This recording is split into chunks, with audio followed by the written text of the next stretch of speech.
बिस्मिल्लाहिर्रहमानिर्रहीम अस्सलामु अलैकुम रहमतुल्लाह। इमरान खान के खिलाड़ी सुहेल अफरीदी ने जो मोमेंटम सेट किया है, ये मोमेंटम अब पूरे पाकिस्तान के अंदर शुरू हो चुका है और इसी मोमेंटम को ना सिर्फ पीटीआई की लीडरशिप आगे बढ़ाने के लिए पूरी तैयारी के साथ प्लान कर चुकी है और पूरा प्लान इनकी जानिब से एक हिकमत अमली के साथ तैयार कर लिया गया है, बल्कि जो अपोजिशन का सबसे बड़ा इत्तेहाद है तहरीक तहफ़्फ़ुज़ आईन पाकिस्तान, उन्होंने भी इस तहरीक को, इस जद्दोजहद को आगे बढ़ाने के लिए मुकम्मल तैयारी कर ली है। और ना सिर्फ इनकी लीडरशिप की जानिब से जो कि तहरीक तहफ़्फ़ुज़ आईन पाकिस्तान की है, जिसमें अल्लामा नासिर अब्बास, महमूद ख़ान अचकज़ई, जिनको अब अपोजिशन लीडर भी बना दिया गया है, वो अब पूरे पाकिस्तान के अंदर अपनी तहरीक के लिए जारी है और तहरीक बड़े ज़ोर शोर से जारी है। अब सुहेल अफरीदी की जानिब से जो एक दौरा किया गया है खैबर पख्तूनख्वा के इलाके वादी तीरा का, वो दौरा इंतहाई अहम तरीन दौरा है और इससे जो पैगाम भेजा गया है वफाकी हुकूमत को और इस्टेब्लिशमेंट को, उससे बिल्कुल नज़र आ रहा है। और वहाँ पर जो ऐलान किया गया है, ऐलान असल में बड़ा ज़बरदस्त किया है सुहेल अफरीदी ने। वहाँ पर वादी तीरा के दौरे में जो ऐलान किया गया है उससे वज़ीर-ए-आज़म हाउस हिल गया है, वहाँ पर ज़लज़ला आ गया है, उसने वहाँ पर क़यामत बर्पा कर दी है। और इस्टेब्लिशमेंट के लिए भी देखिए हुआ क्या, मामला क्या, अब आपने पूरा सीन समझना है, क्योंकि ये पूरा एक मंजरनामा क्रिएट किया गया है। इस वक्त बहुत बड़ी तादाद में वीडियोज़ सोशल मीडिया के ऊपर वायरल है वादी तीरा की, जहाँ पर लोग बड़ी तादाद में नकल मकानी करने पर मजबूर हैं, अपने घर बार छोड़ रहे हैं, बाहर आ रहे हैं। आप देखिए इन्हें मजबूर किया जा रहा है और वो आ रहे हैं, फिर वहाँ से नकल मकानी कर रहे हैं। और ख़ास तौर पर इस मौसम में, ये जो मौसम है आजकल का, इस मौसम के अंदर जहाँ पर बेतहाशा सर्दी मौजूद है, यखबस्ता किस्म की हवाएं चलती हैं, वहाँ पर बर्फ़बारी होती है, वहाँ पर बेतहाशा माइनस के अंदर टेम्परेचर चला जाता है, बेतहाशा सर्दी होती है। इस मौसम के अंदर लोग अपने घर बार छोड़ के, लोग अपनी फैमिलीज़ के साथ, घर वालों के साथ, बीवी बच्चों के साथ, वालदैन के साथ, बूढ़े बच्चे, जवान, ख़वातीन,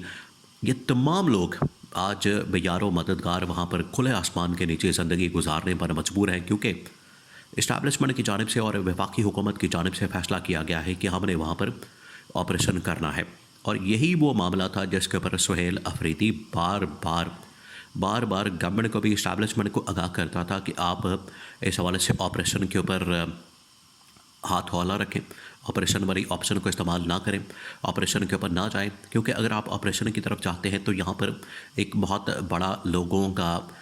नकल मकानी करने वाले जो लोग होंगे उनका सैलाब यहाँ पर आ जाएगा। और ये अब वादी तीरा, सुहेल अफरीदी असल में जिसका ताल्लुक़ है वादी तीरा से, इलाका खैबर का इलाका है और वादी तीरा का इलाका है जहाँ से सुहेल अफरीदी ताल्लुक़ रखता है। वहाँ पर जाके फिर उसने खिताब किया, वहाँ पर जाके जो खिताब किया उसके अंदर ना सिर्फ वफाकी हुकूमत को बल्कि इस्टेब्लिशमेंट को पैगाम दिया गया है कि अगर आपने ये पॉलिसी जारी रखी तो फिर पूरी की पूरी पीटीआई, खैबर पख्तूनख्वा की गवर्नमेंट, तमाम के तमाम जो अरकान सूबाई असम्बली है और जितने भी पीटीआई के अहदेदार हैं और तमाम के तमाम जो अपोजिशन जमातें हैं, वो इस ऑपरेशन के ख़िलाफ़ इस्लामाबाद के अंदर आएंगी, एहतजाज करेंगी, धरना देंगी और वहाँ पर बैठ के वज़ीर-ए-आज़म हाउस का घेराव किया जाएगा। ये अब सुहेल अफरीदी ने दो टोक अंदाज में वहाँ से ऐलान कर दिया है कि अब हम आ रहे हैं वज़ीर-ए-आज़म हाउस की तरफ, अब हम आ रहे हैं इस्लामाबाद की तरफ, इस्लामाबाद में आके हम धरना देंगे, इस्लामाबाद में बैठ के हम यहाँ पर एहतजाज करेंगे, लॉन्ग मार्च करेंगे। और ये लॉन्ग मार्च जो है वो खैबर पख्तूनख्वा से शुरू होगा। देखिए ऑलरेडी इस वक्त पाकिस्तान में जो स्ट्रीट मूवमेंट है वो शुरू हो चुकी है। आप ज़रा इमेजिन करें, आप इस वक्त सोशल मीडिया के ऊपर चले जाएँ, मुख्तलिफ़ प्लेटफॉर्म्स के ऊपर चले जाएँ, आपको बहुत सारी वीडियोज़ लोगों की जो कि इमरान खान की कॉज को, इमरान खान की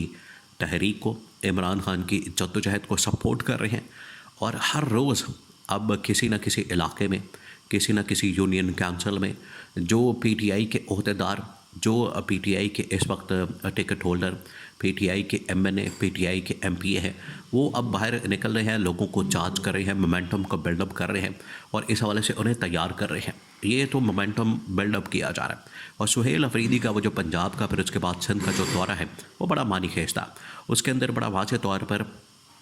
सुहेल अफरीदी ने जो मोमेंटम बिल्डअप किया था उसको अब कंटिन्यू किया जा रहा है। और ये जो वादिया तीरा के अंदर सूरत हाल बनी है, ये बहुत ही ख़तरनाक और खौफनाक सूरत हाल है। और इसी चीज़ को सामने रखते हुए, मद्देनज़र रखते हुए सुहेल अफरीदी ने वहाँ पर दौरा किया। और दौरा करने के बाद वहाँ से जो पैगाम है वो ना सिर्फ गवर्नमेंट को बल्कि इस्टेब्लिशमेंट को दिया गया है। दो पैगाम, दो तरह के। अब आप ये दोनों पॉइंट्स को समझना है। एक तो वफाकी हुकूमत को पैगाम दिया गया, क्योंकि वफाकी हुकूमत के मातहत ही इस्टेब्लिशमेंट आती है और उन्होंने ही इस ऑपरेशन का आगाज़ किया। और साथ ही इस्टेब्लिशमेंट को भी पैगाम दिया गया कि अगर आपने ये ऑपरेशन जारी रखा, अगर आपने ये ऑपरेशन बंद ना किया, तो इसका जो इम्पैक्ट है वो ना सिर्फ पूरे खैबर पख्तूनख्वा के ऊपर पड़ेगा, वादिया तीरा के ऊपर पड़ा है तो वहाँ पर लोग बड़ी तादाद में नकल मकानी करने पर मजबूर हैं, बल्कि इसका जो पूरा इम्पैक्ट है वो पड़ेगा खैबर पख्तूनख्वा के अंदर। और खैबर पख्तूनख्वा से ये इम्पैक्ट जो है पूरे पाकिस्तान के अंदर फैल जाएगा। ये असल में जो पैगाम दिया गया है सुहेल अफरीदी की जानिब से, ये अब पीटीआई के थ्रू,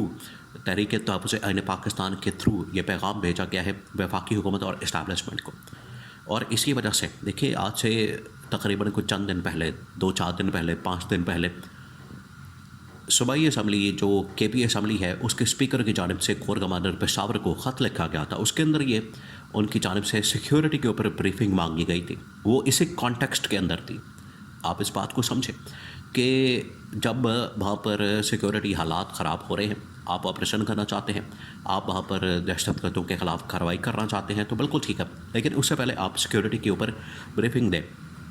जो कि वहाँ पर जितने भी सूबाई असम्बली के मेंबरान हैं, खैबर पख्तूनख्वा असम्बली के जितने भी लोग हैं, नुमाइंदगान हैं अवाम के, ये उनका राइट है, ये उनका हक़ है कि आप जाके उनको ब्रीफिंग दें, इस हवाले से आगाह करें। और यही वो सूरत हाल थी जिसकी वजह से सुहेल अफरीदी ने बार बार वफाकी हुकूमत को भी और इस्टेब्लिशमेंट को भी आगाह किया, उनकी रिक्वेस्ट की और उनके सामने हमेशा ये गुजारिश की, लेकिन आज तक उसका रिस्पांस नहीं आया। आखिरकार ये बड़ी खौफनाक सूरत हाल पैदा हो चुकी है और इसका जो इम्पैक्ट है वो ना सिर्फ खैबर पख्तूनख्वा के अंदर पड़ेगा बल्कि पाकिस्तान के ऊपर पड़ेगा। अब सुहेल अफरीदी ने तो ऐलान कर दिया कि हम आ रहे हैं वज़ीर-ए-आज़म हाउस का घेराव करने के लिए, और जब तक इस सूरत हाल के मतलब हमें ब्रीफिंग नहीं दी जाती, या जब तक हमें आगाह नहीं किया जाता, या जब तक कम से कम इस गवर्नमेंट का हम खात्मा नहीं कर देते, क्योंकि यही वो गवर्नमेंट रिस्पॉन्सिबल डायरेक्टली ज़िम्मेदार है, जब तक हम इस गवर्नमेंट का खात्मा नहीं कर देते उतनी देर तक हम पीछे नहीं हटेंगे, उतनी देर तक हम अपनी तहरीक को, उतनी देर तक हम अपनी जद्दोजहद को, उतनी देर तक हम अपनी इस हकीकी आज़ादी की, आवाम की आज़ादी की जद्दोजहद को जारी रखेंगे। और ये अब ऐलान वाज़ेह तौर पर सुहेल अफरीदी ने अपनी पूरी पीटीआई लीडरशिप के साथ मशवरा करने के बाद कर दिया है, जिसकी वजह से वफाकी हुकूमत और इस्टेब्लिशमेंट के ऊपर इस वक्त कपकपी तारी हो चुकी है।